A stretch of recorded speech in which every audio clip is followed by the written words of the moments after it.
que ya las habían llevado en camioneta y que iban con palos, machetes, adoquines, piedras, maten a esos hijos de puta.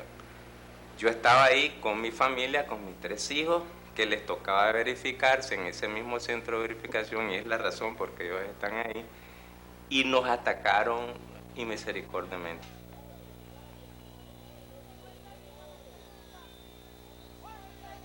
Jaime Chavarría y sus hijos sufrieron lesiones graves. Yo pasé como 5 días con mi pulmón sangrando y con aire fuera, porque es neumotórax. De tal manera que me dijo el médico privado que me dijo que en un día más y me hubiera podido colapsar el pulmón. Y mi vida y la de mi familia estuvo en riesgo, en alto riesgo.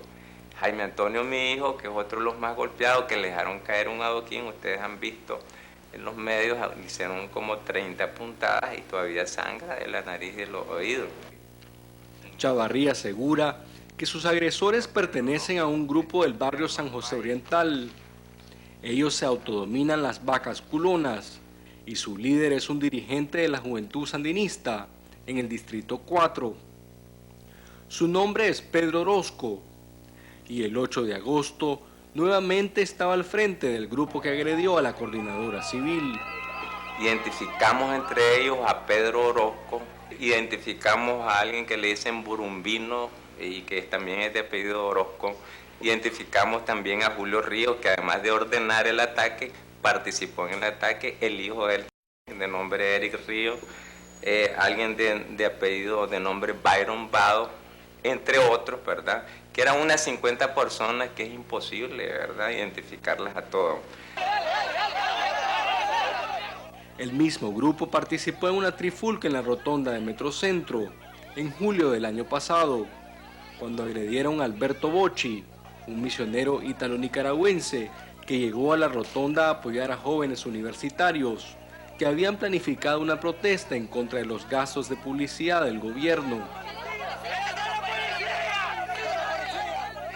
En medio de la confrontación resultó herido el periodista Antenor Peña, entonces reportero del canal oficial. Pedro Orozco, precisamente, ahí salen los videos, es el que se le acerca a este periodista Antenor Peña y le dice algo al oído, porque Antenor Peña está diciendo que él no sabe quién le disparó. Pero después de que Pedro Orozco se le acerca al oído a darle las instrucciones, Antenor Peña empezó a atacar al misionero Pedro Bocci, a quien injustamente lo convirtieron de víctima en victimario, que es lo que pasa en nuestro país. Como se puede apreciar en estas imágenes, Pedro Orozco es el que está hablando por teléfono detrás del periodista herido. Igual que durante la agresión a la coordinadora, el grupo mantuvo una actitud desafiante ante la Policía Nacional.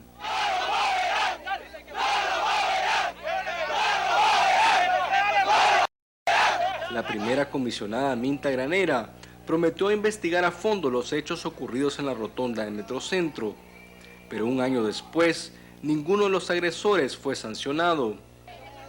Irónicamente, Alberto Bocci fue sentenciado por un juez a 2 años de cárcel, al condenarlo sin pruebas por la lesión que sufrió el periodista del Canal 4.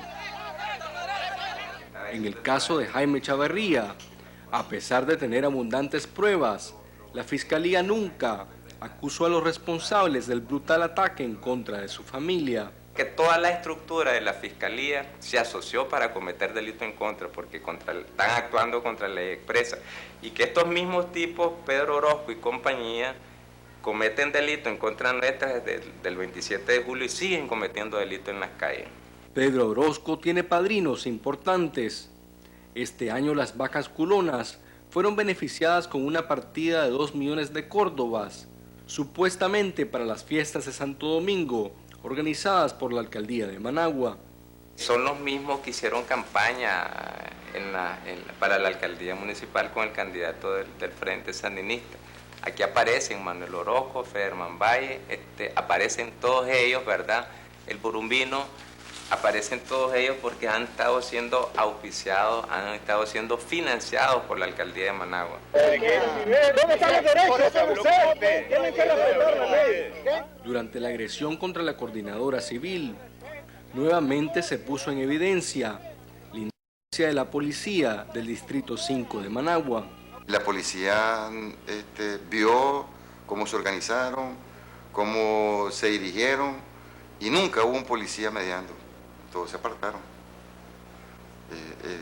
Eso te evidencia la complicidad de la policía. El activista del gobierno Pedro Orozco incluso intentó hacerse pasar como policía encubierto. Cuando nosotros estamos entrando a la catedral, se nos aproxima, y yo que lo conozco, él me dice que es un policía encubierto. Yo le digo, si yo te conozco, yo sé que vos no sos policía encubierto, y si sos policía encubierto, aseguranos con tu brigada que no nos van a agredir. Ese es el debate que ha dejado abierto la agresión contra la coordinadora civil, un acto que a primera vista resulta contraproducente para los propios intereses de la política gubernamental, y podría alegarse que lo ocurrido en los predios de la catedral no fue una acción dirigida por el gobierno, o que a lo mejor se trata de un hecho aislado que se le salió de control a algún grupo progubernamental fanatizado. Pero el propio presidente de la República se encargó de descartar esa posibilidad cuando justificó con lujo de cinismo la agresión contra los de la coordinadora civil, porque dijo que andaban en una campaña para defender a los golpistas en Honduras. Ortega ni siquiera se preocupó por tomar distancia de los hechos, sino que sin ninguna ambigüedad oficializó la paternidad de la agresión. Y eso es lo más grave de todo lo que ha ocurrido, porque si el presidente no condena la violencia política, en la práctica se convierte en su cómplice y promotor.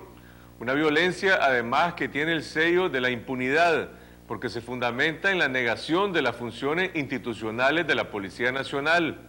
Sin embargo, la pregunta persiste: ¿por qué necesita reprimir el gobierno si aparentemente cuenta con un alto grado de control de la sociedad?